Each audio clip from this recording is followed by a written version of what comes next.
Good morning students, કેમ છો? મજામાં છો ને? આઈ હોપ કે દરેક વિદ્યાર્થી આગળના વિડીયો લેક્ચરનો વ્યવસ્થિત અભ્યાસ કરેલો હશે. આગળના વિડીયો લેક્ચર છે વ્યવસ્થિત સ્ટડી કરેલું હશે. આપણે આગળના વિડીયો લેક્ચરમાં શેનો અભ્યાસ કર્યો તો યાદ છે ને દરેકને? ફટાફટ એકવાર જે છે આગળના વિડીયો લેક્ચર વિશેનું રિવાઇન્ડ જોઈ જજો, ન જોયું હોય તો. રિવિઝન જે છે આગળના વિડીયો લેક્ચરનું જોઈજો. કાલના વિડીયો લેક્ચરમાં આપણે સંકલિત વેગ સમીકરણ કોને કહેવાય તે, શૂન્ય ક્રમની પ્રક્રિયા માટે સંકલિત વેગ સમીકરણ, વેગ અચળાંક, અર્ધાયુષ્ય સમય અને તેને રિલેટેડ ન્યુમેરિકલ્સ છે સ્વાધ્યાયને આપણે જોયું.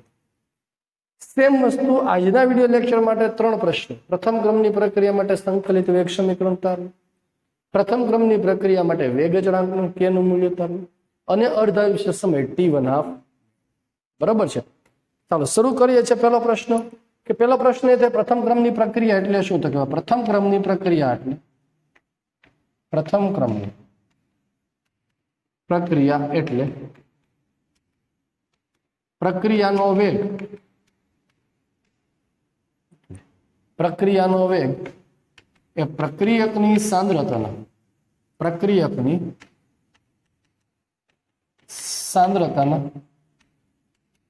એક ઘાતાંકના સમપ્રમાણમાં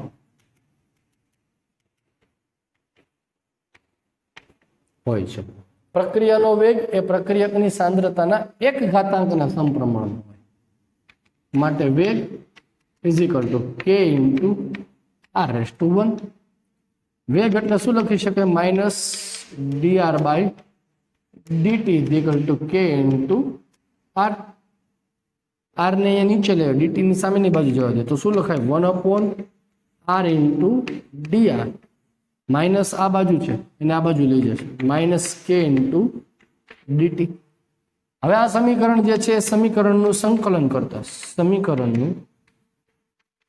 સંકલન લેતા integration of 1/r into dr is equal two integration of minus k into dt. પણ લઘુગુણ અચળાંક છે, અંચળાંકનું સંકલન ન થાય એટલે એને આપણે બહાર લઈ લઈએ. એટલે શું લખશું આપણે? Minus k into integration of dt લખી શકાય. બરાબર છે?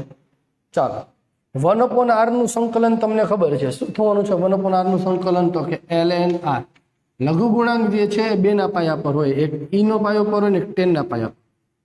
જો e ના બેઝ પર હોય તો એને ln કહેવાય છે, 10 ના બેઝ પર હોય તો એને log કહેવાય છે.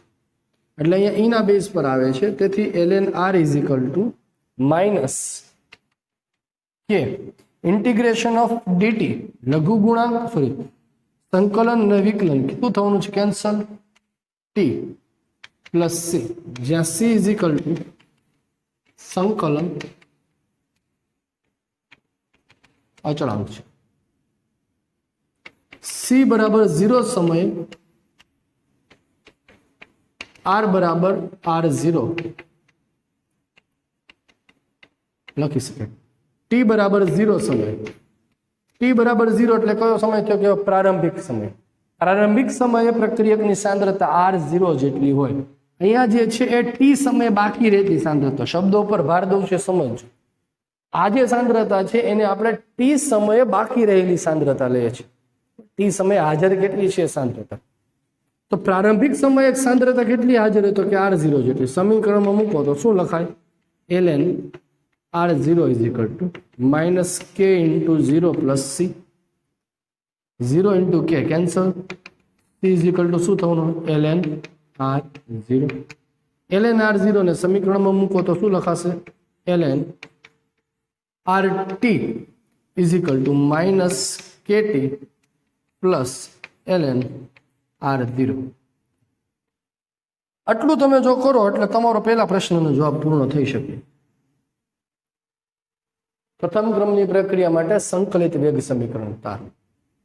હજી તમને એમ થાય કે આપણે હજી આગળ વધવું છે અને ln ને દૂર કરીને લોગના સમીકરણમાં આપણે ટ્રાન્સફર કરવું છે ને, તો લોગના સમીકરણમાં એને ટ્રાન્સફર કરવું છે તો આપણે લોગના સમીકરણમાં ટ્રાન્સફર કરી શકીએ. શું કરીએ? ln ને લોગમાં ટ્રાન્સફર કરું તો 2.303 વડે ગુણવું પડે. 2.303 log rt is equal to minus kt plus 2.303 log r0. આખા સમીકરણ 2.303 વડે ડિવાઈડ કરો તો શું મળે? log rt is equal two minus કેના છેદમાં 2.303 into T plus log r0. સમીકરણ જે છે એને યાદ રાખવું કામનું છે. તો આ પહેલા પ્રશ્ન સમીકરણમાં પ્રથમ ક્રમની પ્રક્રિયા માટે સંકલિત વેગ સમીકરણની તારવણી. હજી જ આ સમીકરણ જે છે સમીકરણોને આપણે મોડિફાઈડ કરવું હોય અથવા તો હજી સમીકરણને આપણે આગળ લઈ જવું હોય, ચર ઘાતાંકીય સમીકરણ સ્વરૂપમાં દર્શાવવું હોય તો શું કરી શકાય? જુઓ, આ કેટી જે છે માઇનસ છે ને આ બાજુ લેવો પ્લસ થઈ જશે, આરટી પ્લસ છે ને સામેની બાજુ લઈ જાઓ માઇનસ થઈ જાય, તો શું લખી શકાય? તો k t is equal to ln r0 minus ln rt. લઘુ ગુણાંકમાં જે છે બાદબાકી છે, લઘુ ગુણાંક કાઢી લ્યો તો શું થઈ જશે? ભાગાકાર. તો ln r0 ના છેદમાં rt is equal two k લખી છે. લઘુ ગુણાંક છે એને દૂર કરો, બરોબર? તો લઘુ ગુણાંક જે છે દૂર કરો તો કોના જેની ઘાત હોય એના પર જતું રહે. જે પાયો હોય એ પાયાની ઘાત પર સામેનું મૂલ્ય જતું રહે. દાખલા તરીકે આપણે આમ લખ્યું હોય ને log 5 નું મૂલ્ય છે એ 0.6990 છે, તો લઘુ ગુણાંક દૂર કરો તો 5 ઇઝ ઇક્વલ ટુ 10⁻0.6990 લખાય. આવું લખી શકાય, કારણ કે આનો પાયો કેટલો છે? 10. એટલે લઘુ ગુણાંક તમે દૂર કરો ને આનું ચર ઘાતાંકીય રૂપ થયું. કે તો આવી રીતે આનું ચર ઘાતાંકીય રૂપ મારે જો લખવું હોય તો શું લખી શકું દોસ્તો? તો r0 upon rt is equal to e raised to kt. So r is equal to r0 is equal to e raised to kt into rt.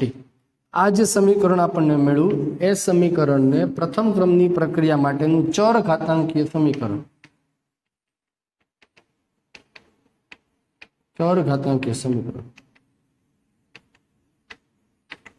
કહેવાય છે.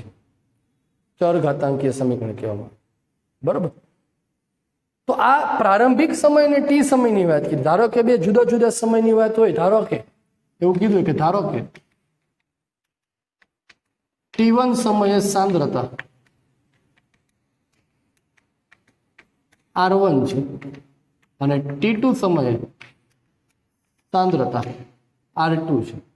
T1 સમયે સાંદ્રતા કેટલી છે? R1 અને T2 સમયે સાંદ્રતા કેટલી છે? R2 છે, બરાબર? તો આ સમીકરણ જે છે સમીકરણમાં આપણે 1 લખી શકીએ. તો શું લખી શકીએ સમીકરણ? તો કે ln R1 is equal to KT1 વત્તા ln R0 લખી શકાય. T1 સમય સાંદ્રતા R1, T1 સમય R0 એઝ ઇટ ઇઝ. આને આપણે કહીએ સમીકરણ નંબર 1. T2 સમય ln R2 બરાબર KT2 ln R0. આને હું કહું છું સમીકરણ નંબર 1. સમીકરણ 1 તથા 2 ની બાદબાકી કરતા, 1 તથા 2 ની બાદબાકી કરતા તો શું લખી શકાય? ln R1 minus ln R2 is equal two KT1 વત્તા ln R0 minus KT2 minus ln R0. અહીંયા R0 છે, પ્લસ છે, માઇનસ દાખલ થઈ માઇનસ થઈ, તો પ્લસ R0 કેન્સલ. લઘુ ગુણાંક સામાન્ય કાઢો તો ln R1 ના છેદમાં R2 ઇઝ ઇક્વલ ટુ શું થશે બેટા? KT1 minus KT2, K common કાઢો, T1 માઇનસ T2 લખી શકાશે. ક્લિયર છે દરેકને? ln ની જગ્યાએ ધારો કે તમને એમ થાય લઘુ ગુણાંક લખવું તો તમે છૂટશો, તમને કોઈ ના ન પાડી શકે. તો log R1 ના છેદમાં R2 is equal two K ના છેદમાં 2.303 T1 માઇનસ. બે જુદા જુદા સમયગાળા તમને આપ્યા T1 અને T2. કે ગોતવાનો કીધો હોય તો તમે સરળતાથી એવું ગોતી શકો છો, બરોબર. તો આ પેલું ભાગ થયું, પ્રથમ ક્રમની પ્રક્રિયા માટે સંકલિત વેગ સમીકરણ તારવું. હવે બીજા ભાગ, અહીંથી જ હું બીજા ભાગની શરૂઆત કરી દઉં છું. આ જ ભાગ જે છે વેગ અચળાંક કે નું સમીકરણ તારવું, અહીંથી શરૂ થઈ શકે. વેગ, હવે આમાં ખાલી કરવાનું શું છે, વેગ અચળાંક કે ને કરતા બનાવો, બરોબર. ચાલો પેલા સ્ક્રીનશોટ લઈ લો, એટલે આપણે નેક્સ્ટ ઉપર વાત કરું છું. હવે સ્ક્રીનશોટ લઈ લો. ચાલો, લીધું દરેક? ઓકે, ચાલો. એટલે અહીંથી હું બીજો પ્રશ્ન લઈ લઉં છું. એટલેથી બીજો પ્રશ્ન, વેગ અચળાંક કે નું સમીકરણ તારવો. બે રીતે તારવી શકે, સૈદ્ધાંતિક રીતે અને આલેખની રીતે. આ આપણીથી સૈદ્ધાંતિક રીતે. સૈદ્ધાંતિક રીતે log r1 ના છેદમાં r2 કે t1 - t2 2.303 કેને કરતા બનાવો. તેથી k = 2.303 સામેની બાજુ છે 2.303 upon t1 - t2 into log r1 ના છેદમાં r2. તમે જો t2 - t1 કરો તો ઉલટાઈ જશે, r2 upon r1 થઈ જશે. અથવા તો આ જ સમીકરણ છે એને લખવું હોય તો શું લખે, કે 2.303 t2 - t1 તો log r2 upon r1. સમીકરણ દાખલા ગણવા માટેનું મોસ્ટ આઈએમપી સમીકરણ છે. દાખલા ગણવા માટેનું મોસ્ટ આઈએમપી સમીકરણ છે. તો આ પહેલી વસ્તુ છે, વેગ અચળાંકનું સમીકરણ તારવો. હવે આ જ વસ્તુ આલેખની રીતે જો કરવી હોય તો આ જ વસ્તુ આલેખની રીતે કરવા માટે શું કરવાનું, તો કે સમીકરણ જે છે log rt -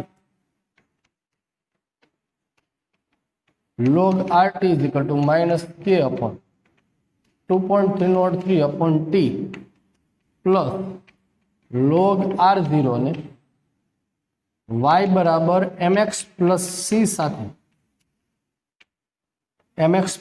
સાથે સરખાવતા.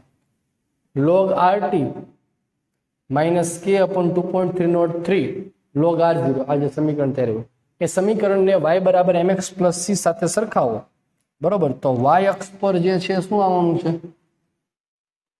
log rt આવવાનું છે, rt.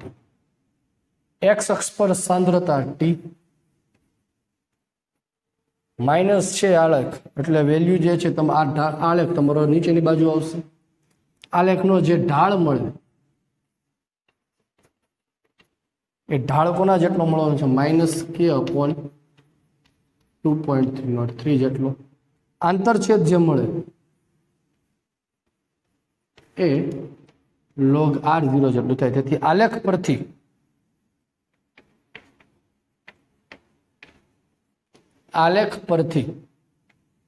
ઢાળ -k upon 2.303 કેને કરતા બનાવો, k ઢાળ ગુણ્યા 2.303. MCQ માટે આ સૂત્ર પણ યાદ રાખવાનું. આલેખ આપેલો હોય ને એના પરથી કે વેગ અચળાંક k નું મૂલ્ય તારવવું હોય તો k -ઢાળ × 2.303. ક્લિયર છે? તો આ બીજા પ્રશ્નનો સવાલ ક્લિયર થયો. પ્રથમ ક્રમની પ્રક્રિયા માટેનું સંકલિત વેગ સમીકરણ તારવો, અહીંયા સુધીની વાત થઈ. પ્રથમ ક્રમની પ્રક્રિયા માટે વેગ અચળાંક k નું સમીકરણ તારવો, આ સૈદ્ધાંતિક રીત થઈ. અહીંયા સુધી આવો, આ સૈદ્ધાંતિક, અને આ આવો એટલે આ આલેખની રીત, આ બીજી રીત થઈ, આલેખની પદ્ધતિ.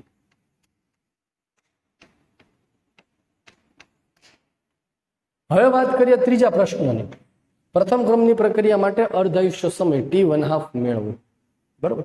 તો એ આપણે મેળવી, આપણને ક્યાં વાંધો છે એમાં, કઈ કોઈને કઈ વાંધો નથી. આ સમીકરણ આપણે યાદ રાખવાનું છે ખાલી, બરોબર. ચાલો સ્ક્રીનશોટ ફટાફટ એકવાર લઈ લો એટલે નેક્સ્ટ વાત કરીએ. લીધું સ્ક્રીનશોટ? ઓકે, ચાલો. હવે વાત કરીએ આપણે નેક્સ્ટ પ્રથમ ક્રમની પ્રક્રિયા માટે અર્ધ આયુષ્ય સમય તારવો.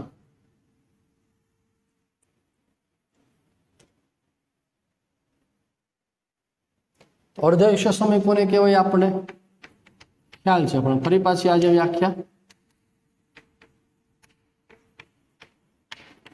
જણાવી દઈએ. તો કહેવાય પ્રક્રિયકની મૂળ સાંદ્રતાથી અડધી સાંદ્રતા થવા માટે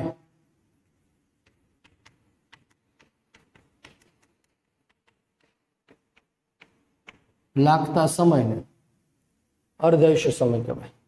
પ્રથમ ક્રમની પ્રક્રિયા માટે વેગ અચળાંકનું સૂત્ર આપણે જોયું કે = 2.303 t log r0 ના છેદમાં rt લખી શકાય. તમે t1 t2 લ્યો દોસ્તો તો r1 r2 આવે અને આપણે ખાલી કોઈ પર્ટિક્યુલર એક ચોક્કસ સમય પ્રારંભથી 0 થી લઈને t સુધીની વાત કરીએ તો આ સમીકરણ લખી શકીએ. બરોબર. તો અર્ધાયુષ્ય સમય માટે t t1/2 થાય.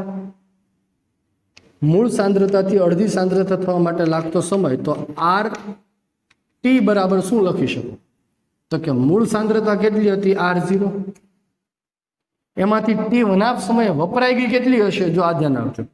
વપરાઈ ગઈ કેટલી હશે તો કે મૂળમાંથી વપરાયેલી બાદ કરો. મૂળમાંથી r0/2 વપરાઈ જાય બાકી કેટલી રહેવાની છે r0/2 એટલે t સમયે મૂળ સાંદ્રતાથી અડધી બાકી રહેવાની છે. આ એટલા માટે કરાવું છું કે ન્યુમેરિકલ્સમાં ખબર પડશે. અહીંયા ઘણી એક્ઝામ્પલ લેવા છે કે t1/2 નહીં આવે 30% વપરાઈ ગઈ હશે 30% બાકી રહી હોય ત્યારે તો 30% બાકી રહી હોય તો rt કેટલો રહ્યો તો વપરાય કેટલા ટકા હતી કેટલી r0 વપરાણી કેટલી 70% r0 - 70% થાય એટલે ન્યુમેરિકલ્સમાં ખામ આવશે એટલે આ બધી વસ્તુ અહીંયા કરાવું છું.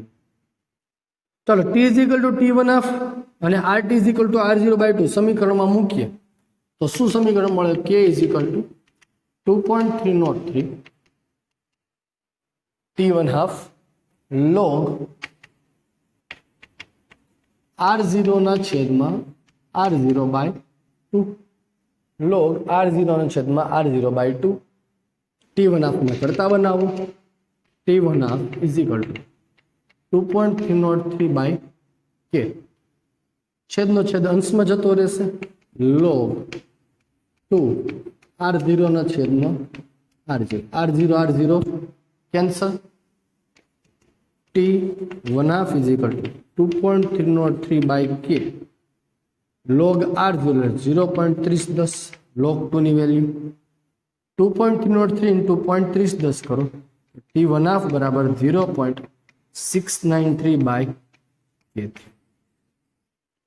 એટલે એનો અર્થ શું થયો કહેવાય તો કે પ્રથમ ક્રમની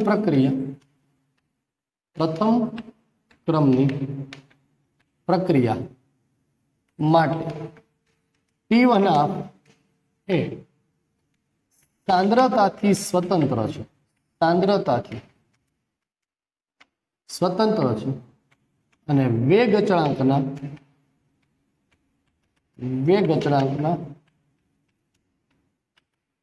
વ્યસ્ત પ્રમાણમાં છે. તેથી તમે t1/2 માટે વિરુદ્ધ સાંદ્રતાનો આલેખ દોરો તો સાંદ્રતાથી તો સ્વતંત્ર છે એટલે આલેખ તમને સ્ટ્રેટ લાઈન મળશે અચળ મળશે. કારણ તો અહીંયા પરથી કહી શકો ખરી કે t1/2 is proportional to 1/k એટલે t1/2 એ 1/k ના સમપ્રમાણમાં થયું ને k ના વ્યસ્ત પ્રમાણમાં થયું અને k તો કેવો છે દોસ્તો અચળ છે એટલે સાંદ્રતાથી સ્વતંત્ર થયું માટે આ પ્રકારનો આલેખ t1/2 વિરુદ્ધ સાંદ્રતાનો આલેખ આવો આ પ્રમાણે. કાલે શૂન્ય ક્રમની પ્રક્રિયા માટે આપણે જોયું હતું કે t1/2 જે છે એ સાંદ્રતાના કેવા પ્રમાણમાં આવતું હતું સાંદ્રતાના સમપ્રમાણમાં આવતું હતું કે વ્યસ્ત પ્રમાણમાં આવતું હતું. તો શૂન્ય ક્રમની પ્રક્રિયા માટે આપણે t1/2 નું સમીકરણ શું હતું શૂન્ય ક્રમની પ્રક્રિયા માટે t1/2 r0/2 કે એટલે સમપ્રમાણમાં આવતું હતું. અહીંયા સમપ્રમાણમાં નથી સાંદ્રતાથી સ્વતંત્ર છે એટલે પ્રારંભિક સાંદ્રતાથી પણ સ્વતંત્ર તમે કહી શકો કે અહીંયા અર્ધાયુષ્ય સમયને પ્રારંભિક સાંદ્રતા સાથે કોઈ સંબંધ નથી. ધારો કે કોઈ પદાર્થ 5 ગ્રામ છે એનો અડધો 2.5 ગ્રામ થવા માટે તમારે સમય છે સપોઝ કે આ પ્રક્રિયા માટે 10 મિનિટ લાગે પ્રથમ ક્રમની પ્રક્રિયા છે. ધારો કે કોઈ પ્રથમ ક્રમની પ્રક્રિયાનો 5 ગ્રામમાંથી 2.5 ગ્રામ થવા માટે 10 મિનિટ લાગે છે.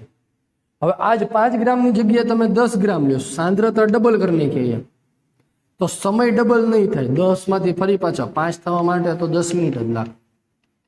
એટલે પ્રારંભિક સાંદ્રતા ગમે તે હોય એના T1 ને કોઈ અસર થતી નથી. માટે પ્રારંભિક સાંદ્રતાથી કેવું થયું કે દોસ્તારા સ્વતંત્ર થયું. બરોબર. તો આ બ્રહ્મ વાક્ય છે, MCQ માટે કામ આવશે. તો ત્રીજા પ્રશ્નની પણ અહીંયા વાત કરી. પ્રથમ ક્રમની પ્રક્રિયા માટે સંકલિત વેગ સમીકરણ, પ્રથમ ક્રમની પ્રક્રિયા માટે વેગ અચળાંકનું સમીકરણ, પ્રથમ ક્રમની પ્રક્રિયા માટે અર્ધાયુષ્ય. ઓકે, ચાલો ફટાફટ સ્ક્રીનશોટ લ્યો. એટલે પ્રથમ ક્રમની પ્રક્રિયાનું ઉદાહરણ તમને શીખવાનું. પ્રથમ ક્રમની પ્રક્રિયાના ઉદાહરણો, કઈ કઈ પ્રક્રિયાઓ પ્રથમ ક્રમની છે એની આપણે વાત કરીએ. તો એક વસ્તુ હંમેશા યાદ રાખવાની કે પ્રથમ ક્રમની પ્રક્રિયાઓ કઈ હશે, તો કે જેટલી પણ કેન્દ્રીય પ્રક્રિયાઓ હોય, જેટલી પણ કેન્દ્રીય પ્રક્રિયાઓ પ્રથમ ક્રમની પ્રક્રિયાના ઉદાહરણ. તો બધી જ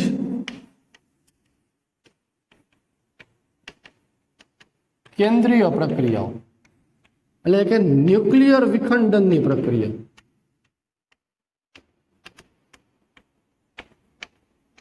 ન્યુક્લિયર વિખંડનની પ્રક્રિયા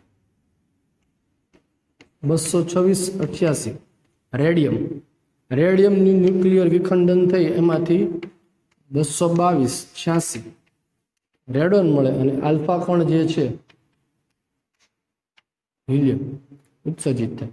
તો આ કેન્દ્રીય પ્રક્રિયાઓ છે કે જેના પ્રોટોન અને ન્યુટ્રોનની સંખ્યામાં ફેરફાર થતો હોય, પ્રોટોન અને ન્યુટ્રોનની સંખ્યામાં ફેરફાર થતો હોય એ બધી પ્રક્રિયાઓને કેન્દ્રીય પ્રક્રિયાઓ કહેવાય. અને આ બધી જ કેન્દ્રીય પ્રક્રિયાઓ પ્રથમ ક્રમની હોય. એટલે એના માટે પ્રારંભિક સાંદ્રતા પ્રથમ ક્રમની બધી પ્રક્રિયાઓ છે એના માટે T1 ના મૂલ્યો આવે. તમારે ન્યુક્લિયર કેમેસ્ટ્રી છે, આમ તો તમારે ફિઝિક્સમાં ન્યુક્લિયર ના લઈને ચેપ્ટર્સ આવે છે, ન્યુક્લિયર ફિઝિક્સના, અને એમાં જ છે તમારે બધી વસ્તુ આવે છે. T1 લેમ્બડાના છેદમાં 0.693 ના છેદમાં લેમ્બડાની એ બધી વસ્તુ આવે. તે આને રિલેટેડ બધું કન્સલ્ટ કરે છે. બરોબર. તો એ જ વસ્તુઓ છે અહીંયાથી, એ બધી જ પ્રક્રિયાઓ જે છે એ અહીંયા પ્રથમ ક્રમની પ્રક્રિયા બને છે. બરોબર છે. ત્યાર પછી તો કે ભાઈ N2O5 ના વિઘટનની પ્રક્રિયા, N2O5 નું જ્યારે વિઘટન થાય, બરોબર, તો N2O5 નું વિઘટન થઈને એમાંથી NO2 + 1O2 તમને પ્રાપ્ત થાય. 2 વડે ગુણી નાખો તો N2O5 અને N2O, N2 + 1O2. તો આ બંને પ્રક્રિયાઓ પ્રથમ ક્રમની પ્રક્રિયા છે. હવે પ્રથમ ક્રમની પ્રક્રિયા છે શું છે, કેવી રીતે ખબર પડે, તો એના માટે તમને મેં કીધું છે કે તમારે એના આટલું ઘાતાંક જોવો પડે. એટલે એનો પ્રેક્ટિકલી અભ્યાસ થાય તો જ ખબર પડે. સૈદ્ધાંતિક રીતે જે છે કોઈ વસ્તુ ખબર પડે નહીં. બરોબર. તો આ તમારે કમ્પલસરી એક્ઝામ્પલ, હવે આ એક્ઝામ્પલ જે યાદ રાખવા જ પડે. જોકે રેગ્યુલર ન્યુમેરિકલ્સમાં આના જે એક્ઝામ્પલ આવે એટલે તમને યાદ રહી જશે. પણ એમ નહીં સાહેબ, એમનો તમે કહો સાહેબ આ જ કેમ આવી, હાલો એ કયો પ્રથમ ક્રમ કેમ હું કીધું, તમે મને કયો, નકર હું આમ આગળ વધી શકું. તો યુ હેવ ટુ એક્સેપ્ટ, તમારે આને એક્સેપ્ટ જ કરવું પડશે, કારણ કે પ્રેક્ટિકલી મેથડ છે. ત્યાર પછી ઇથેનના હાઇડ્રોજીકરણની પ્રક્રિયા,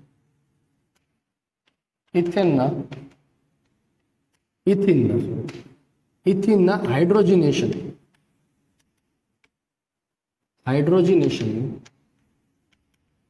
પ્રક્રિયા, ઇથિનના હાઇડ્રોજિનેશનની પ્રક્રિયા C2H4 + H2 હાઇડ્રોજન ઉમેરાય બનાવે C2H6. તો આ પ્રક્રિયા છે એ ઇથિનની સાંદ્રતા ઉપર આધાર રાખે, માટે પ્રથમ ક્રમની પ્રક્રિયા થઈ. ઓકે, ચાલો. તો આ મેં વાત તમને કરી. હવે બધી અહીંયા પ્રથમ ક્રમની પ્રક્રિયા જે છે એના માટે વેગ અચળાંક, અર્ધાયુષ્ય સમય, સંકલિત વેગ સમીકરણ ને એક્ઝામ્પલ, ઉદાહરણ. હવે એકાદા બે જે છે તમને એક્ઝામ્પલની વાત કરીએ ને ત્યાર પછી કોઈ વાયુમય પ્રણાલી હોય, જો આ બધી જ વાત કરીએ એમાં તમને સાંદ્રતાના સંદર્ભમાં એટલે કે મોલારિટીના સંદર્ભમાં ચર્ચા કરી. પણ જો કોઈ વાયુમય પ્રણાલી હોય તો વાયુમય પ્રણાલી માટે તો સાંદ્રતા એટલે દબાણ થયું. અને આવા કેસમાં અહીંયા R0/RT એ મોલારિટીમાં આપણે લેતા હતા. તો એ કેસમાં ત્યાં દબાણ લેવામાં આવે તો કેવી રીતે ન્યુમેરિકલ્સ ગણવું, એટલે કે વાયુમય પ્રણાલી માટે પ્રથમ ક્રમની પ્રક્રિયાનું વેગ અચળાંકનું સમીકરણ કેવી રીતે તારવવું એ હું તમને હવે શીખવાડું. બરોબર? એ કરી એની પહેલા ફટાફટ ટેક્સ્ટ બુકમાંથી જે છે વ્યવસ્થિત એકવાર વાંચી જાઓ અને પછી જ આગળ વધો. ત્યાં સુધી આગળ વધવાનું. પ્રથમ ક્રમની પ્રક્રિયા માટે વેગ અચળાંકનું સમીકરણ તારવવું T1 જોઈનું ઉદાહરણ જોઈએ. હવે પછી છે અગત્યની વસ્તુ એ જોવાની છે, વાયુમય પ્રણાલી ધરાવતી કોઈ રાસાયણિક પ્રક્રિયા હોય તો એમાં પ્રથમ ક્રમની પ્રક્રિયાનું સમીકરણ તારવવું. પહેલા સમીકરણમાં અને આ સમીકરણમાં ફરક શું હતો? તો કે આગળના સમીકરણમાં સાંદ્રતા મોલારિટી એકમ લેતા હતા, જ્યારે અહીંયા વાયુમય પ્રણાલી માટે સાંદ્રતા એટલું દબાણ થાય. ધારો કે કોઈ રાસાયણિક પ્રક્રિયા, ધારો કે રાસાયણિક પ્રક્રિયા A gas, B gas, C gas છે. જો આ પ્રક્રિયામાં તત્વનિર્મિતિ ગુણાંક છે બહુ અગત્યનો ભાગ ભજવવાના છે. કેવી રીતે? આપણે એક્ઝામ્પલ જોશું એટલે તમને ખ્યાલ આવશે. પણ અહીંયા રાસાયણિક પ્રક્રિયા પરથી એવું આપણે કહી શકાય કે એના જો 1 મોલ વપરાય ત્યારે B અને C ના 1 મોલ બને છે. બરાબર છે? એ ક્લિયર છે? ધારો કે પ્રારંભિક અવસ્થામાં, ધારો કે પ્રારંભિક અવસ્થામાં પાત્રનું દબાણ PI છે અને T સમય પછી પાત્રનું દબાણ PT છે. જો પ્રારંભિક અવસ્થામાં તમને કીધું છે, એટલે કે પ્રક્રિયાની જે જ્યારે શરૂઆત થાય છે ત્યારે માત્ર ને માત્ર કોણ હશે? પ્રક્રિયક. તો આ સમયે PI જે છે ખરેખર કોનું દબાણ હશે? પ્રક્રિયકનું. હવે અમુક સમય પછી T સમય પછી દબાણ જે છે એ દબાણમાં અહીંયા B અને C પણ બને છે. તેથી કુલ દબાણ PT = PA plus PB plus PC લખી શકાય, જ્યાં PA PB PC A A B તથા C ના આંશિક દબાણ છે. આંશિક દબાણ. પાત્રનું કુલ દબાણ એ 3 ઘટકોના આંશિક દબાણના સરવાળા જેટલું થાય એવું ડાલ્ટને કીધું આંશિક દબાણની. કારણ કે T સમય પછી અહીંયા B અને C પણ બનેલો હશે, માટે 3 પદાર્થોનું દબાણ એ કુલ દબાણ થશે. હવે વાયુમય પ્રણાલી માટે જે છે આપણે આગળ સમીકરણ જોયું હતું, K = 2.303/T log R0/RT. સમજો, R0 એટલે પ્રારંભિક સાંદ્રતા, પ્રારંભિક સાંદ્રતા. RT એટલે કે T સમય પછી પ્રક્રિયકની સાંદ્રતા. સેમ વસ્તુ અહીંયા સંતુલન સમય મારે કરવી હોય તો સેમ વસ્તુ શું કરશું? વાયુમય પ્રણાલી માટે 2.303/T log R0/માં શું આવી જશે? PI initial temperature upon PA પ્રક્રિયકનો આવશે. T સમય પછી પ્રારંભિક સાંદ્ર દબાણના છેદમાં પદાર્થ A નું દબાણ. તો મારે PI એ તો મને ખબર જ છે કે PI, પણ સંતુલન સમય એટલે કે અમુક સમય પછી PA કેટલું હોય એ મારે ગોતવું. તો એ હવે આપણે અહીંયા શોધવાનું છે. બરોબર? ચાલો, રાસાયણિક પ્રક્રિયા જે છે આપણે અહીંયા સંતુલનના ચેપ્ટરમાં જે વાત કરતી હતી એની વાત કરવાની. P gas. ધારો કે પ્રારંભિક દબાણ PI છે, T સમય પછી આનું વપરાતું દબાણ PI - X હોય, તો T સમય પછીનું દબાણ X જેટલું દબાણ આનું X જેટલી સાંદ્રતા વપરાય છે, તો આ જેટલી વપરાય છે એટલું આ બને છે. આપણે સંતુલનના ચેપ્ટરમાં કરતા હતા કે ધારો કે સંતુલન સમયે આનું X જેટલી સાંદ્રતા વપરાય છે તો બનશે કેટલી? આની XX. ધારો કે અહીંયા 2X હોત તો અહીંયા શું આવે? 2X. ધારો કે અહીંયા 3X તો અહીંયા શું આવે? 3X. આ ખબર હોય છે. તો T સમય પછી ધારો કે આની X જેટલી સાંદ્રતા વપરાય છે તો હાજર કેટલી રહેશે? હતી કેટલી? PI. વપરાણી કેટલી? X. તો બાકી કેટલી રહેશે? PI - X. તો આ કેટલી બનશે x। અહીંયા મેં કીધું એ પ્રમાણે કે તત્વ મિતિ ગુણાંક કામ ને ધારો કે અહીંયા 2x હોત તો હું શું લખત અહીંયા pi માઇનસ 2x x બરાબર। એટલે મેં કીધું કે આ પ્રક્રિયામાં તત્વ મિતિ ગુણાંક બહુ અસર। તેથી t સમય પછી એનું આંશિક દબાણ pi માઇનસ x જેટલું, b નું x જેટલું, c નું x જેટલું। તેથી p ટોટલ કુલ દબાણ pt બરાબર pa plus pb plus pc। pa કેટલું છે તો કે pi માઇનસ x છે, pb કેટલો છે x, pc કેટલો છે x, x x કેન્સલ તો pt ઇઝ ઇક્વલ ટુ શું થવાનું છે pi પ્લસ x થવાનું છે। x ને કરતા બનાવો તો x ઇઝ ઇક્વલ ટુ શું થશે pt minus pi, pt minus pi। તો આંશિક દબાણ pa, આંશિક દબાણ pa બરાબર શું હતું તો કે pa બરાબર pi માઇનસ x। t સમય x ની કિંમત મૂકું છું pi minus pt minus pi, minus દાખલ કરો માઇનસ માઇનસ પ્લસ થઈ જશે pi minus pt plus pi, સરવાળો કરો 2pi માઇનસ pt pa બરાબર k ઇઝ ઇક્વલ ટુ શું થશે 2.303 અપોન t log pi ના છેદમાં pa। So k is equal to 2.303 by t log pi ના છેદમાં 2pi માઇનસ pt। p એટલે કે pt એટલે ટોટલ દબાણ। તો વાયુમય પ્રણાલી માટે પ્રથમ ક્રમની પ્રક્રિયાનું સમીકરણ થયું, પણ કેવી પ્રક્રિયા કે જેના તત્વમિતિ ગુણાંક સમાન હોય। આજથી મેથડ શીખવાની છે, સૂત્ર નથી શીખવાનું। ફરી વાર કહું, સૂત્ર આ કામ નહીં આવે કે હમણાં જાને પછી ઉદાહરણ એક શીખવાડો જેમાં સૂત્ર નહીં કઈ કામ આવે, મેથડ શીખો। આ મેઇન ફોર્મ્યુલા જે છે એ કોમન છે। અહીંયા આપણે શોધવાનું શું છે તો કે ટી સમયે એનું દબાણ કેમ શોધવું, પી એ આંશિક દબાણ કેમ શોધવું એ અહીંયા શીખવાનું। ફરી વાર એકવાર શીખવાડું છું, ધ્યાન દેજો કે ધારો કે પાત્રનું પ્રારંભિક અવસ્થાનું દબાણ એ પીઆઈ છે, એટલે કે ખરેખર પ્રારંભિક અવસ્થામાં માત્ર ને માત્ર એ જ હશે એનું દબાણ। ટી સમય પછી એ જેટલો વપરાય છે એટલો બી અને સી બને છે અને પાત્રનું દબાણ પીટી થાય છે। તો આપણને ખબર છે કે ડાલ્ટનના આંશિક દબાણના નિયમ પ્રમાણે ત્રણેય ઘટકોના આંશિક દબાણનો સરવાળો થાય પીએફ પીવી પીસી। ધારો કે આ રાસાયણિક પ્રક્રિયા માટે પ્રારંભિક દબાણ પીઆઈ હોય, અમુક સમય પછી ટી સમય પછી એક્સ જેટલું દબાણનું વપરાય તો એક્સ જેટલું આ બનવાનું છે પીઆઈ માઇનસ એક્સ એક્સ। કુલ દબાણ પીટી બરાબર શું થવાનું પીએ પીબી પીસી। પીએ કેટલો છે પીઆઈ માઇનસ એક્સ, પીબી કેટલો છે એક્સ, પીસી કેટલો છે એક્સ। તો PT is equal two PI plus x, x ને કરતા બનાવો તો પીટી માઇનસ પીઆઈ। તો ટી સમયે પીએ કેટલો છે તો કે પીઆઈ માઇનસ એક્સ ની કિંમત મૂકો, સાદુરૂપ આપો ચલાવ દરેક। તો ફટાફટ જે છે આ સ્ક્રીન ઉપર દેખાય છે એનો સ્ક્રીનશોટ લઈને નોટબુકમાં નોંધી લ્યો। આ જ વસ્તુ હવે તત્વમિતિ ગુણાંક જો જુદા હોય, જો તત્વમિતિ ગુણાંક કોઈ પણ હોય, મેથડ કોમન હશે। હું મેથડ તમને હમણાં શીખવાડું છું એક એક્ઝામ્પલ સાથે। ફટાફટ સ્ક્રીનશોટ લ્યો ચાલો।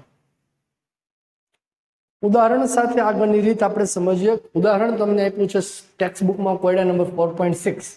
શું કીધું છે કે N2O5 ના વિઘટનની પ્રક્રિયા પ્રથમ ક્રમની પ્રક્રિયા છે। કદાચ ન કીધું હોય તો ખબર છે, હમણાં મેં કીધું હતું ઉદાહરણ। N2O5 માંથી N2O4 બને છે ને O2 આપ્યું છે। માહિતી તમને શું આપી છે, પહેલા પ્રયોગમાં T બરાબર 0 સમયે પાત્રનું દબાણ 0.5 છે। T બરાબર 0 સમયે દબાણ જે મળે એને આપણે કયું દબાણ કહીએ છીએ P ઇનિશિયલ, પ્રારંભિક દબાણ આવશે। અને T બરાબર 100 સેકન્ડ પછી, કેટલી સેકન્ડ પછી 100 સેકન્ડ પછી દબાણ 0.512 થાય છે। આ ખરેખર કયું હશે તમારું T ટોટલ। પ્રથમ ક્રમની પ્રક્રિયા જે છે તમને હમણાં ગોતવાનું શું કીધું છે ભાઈ, હા વેગ અચળાંક કે ગોતો। તો આના માટે કે ગોતવાનું તમને કીધું, સમીકરણ શું બનશે કે is equal to 2.303 upon T PI ના છેદમાં પીએ। પીએ મીન્સ કે તમારો અહીંયા પ્રક્રિયક છે। તો મારે 0.512 માંથી 100મી સેકન્ડે પી એનું દબાણ કેટલું હશે એ મારું ગોતવાનું છે। કારણ કે પી આપ્યું છે. એની બધી મગજમારી એવું કરવાની છે. સમીકરણ આપણે લખીએ. પી મેથડ સેમ જ છે, આગળ આપણે જોઈએ એ જ મેથડથી હું કરું. જોજો પાછું N2O4 વત્તા O2 ગેસ. ધારો કે પ્રારંભિક દબાણ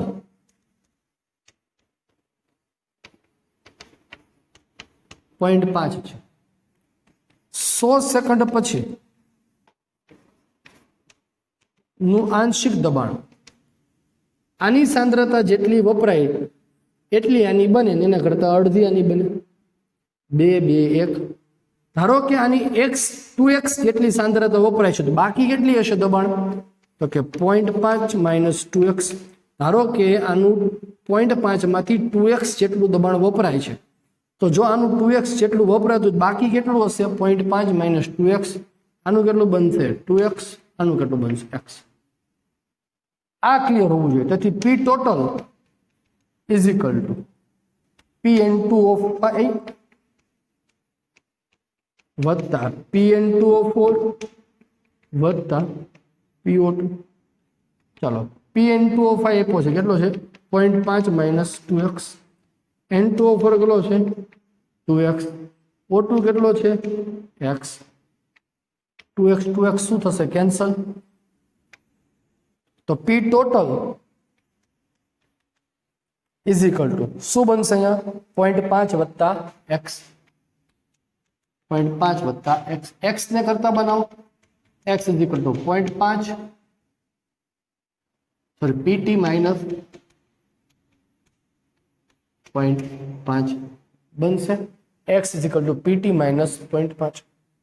હવે શું કરીએ? x ની કિંમત આમાં મૂકી દે, કારણ કે આપણે Pn2O4 મેળવવાનું છે, મળી જાય અહીંથી. તેથી Pa બરાબર Pn2O5 બરાબર 0.5 માઇનસ 2x બરાબર 0.5 માઇનસ 2 PT માઇનસ 0.5. x ની કિંમત કેટલી છે? PT minus 0.5. 0.5 minus 2 PT minus આ માઇનસ અંદર જશે, માઇનસ માઇનસ પ્લસ 0.5 ઇન્ટુ 2 એટલે 1 થઈ જશે. 1 plus 0.5 0.5 minus 2 PT minus PT કેટલો આપણને મળ્યો છે? PT આપ્યો છે અહીંયા 0.512. 1.5 માઇનસ 0.512 ગુણ્યા 0.5 એટલે 1.24 ગુણ્યા 2 1.024 1.024. તો PA is equal to Pn2O5 is equal to 1.5 minus 1.024 0.476 atmospheric pressure મળી ગયું. હવે મૂકી દો ને સમીકરણમાં. K is equal to 2.303 T કેટલા મી સેકન્ડ આવશે? 100 log PI 0.5 PA 0.476 K is equal to 2.303 ગુણ્યા 10 ની માઇનસ 2 log 0.5 ના છેદમાં 0.476 એટલે મળે છે તમને log 1.05 log 1.05 બરાબર. log 1 જે છે તમારે જોવાનું 2.303 ગુણ્યા 10 ની માઇનસ 2 0.5 ભાગ્યા 0.476 એનો log 1.050 એટલે log જે છે 0.5 નો તમારે જોવાનો થાય. બરાબર. log 0.5 નો તમે જુઓ એટલે 0.0216 આસપાસ તમારો કંઈક આવે. 2.303 10 ની minus 2 0.0216 K is equal two ગુણાકાર કરીને જે આવે એ જવાબ સેકન્ડ ઇનવર્સ. પ્રથમ ક્રમની પ્રક્રિયા છે માટે સમય ઇનવર્સ આવે, સેકન્ડ ઇનવર્સ આવશે, કારણ કે સમય સેકન્ડમાં. બરાબર. તો આગળ જે મેં તમને શીખવાડ્યું સૂત્ર નહોતું, એ રીત હતી. તમે એ બેઠું સૂત્ર મૂકી દો સાહેબ, PI upon 2PI minus PT મૂકી દો, જવાબ નહીં આવે. એ મેથડ હતી બેટા. મેથડ જે છે આ બધી આ કારણ કે તત્વમિતિ ગુણાંક બદલાશે એટલે મેથડ તમારી બદલાશે. મેથડ તમને આવડવી જોઈએ. ક્લિયર છે દરેક વિદ્યાર્થીને? ચાલો, તો આજનો વિડીયો લેક્ચર છે દોસ્તો અહીંયા સુધી રાખું છું. કાલના વિડીયો લેક્ચર્સમાં આપણે પ્રથમ ક્રમની પ્રક્રિયાના વેરિયસ એક્ઝામ્પલ વત્તા જીનીટ માટે થોડાક જે છે તમને એક્સ્ટ્રા સૂત્ર હું કરાવડાવીશ, જેથી કરીને તમે શોર્ટ મેથડથી કોઈ પણ જવાબ લાવી શકો. જરૂરી નથી કે સૂત્રથી જવાબ આવે. કોન્સેપ્ટ તમારો જો ક્લિયર હશે તો જવાબ તમારે આમનામ આવશે, પણ આપણે શોર્ટ રેટ ફાસ્ટ શીખવાડશે. ઓકે, ત્યાં સુધી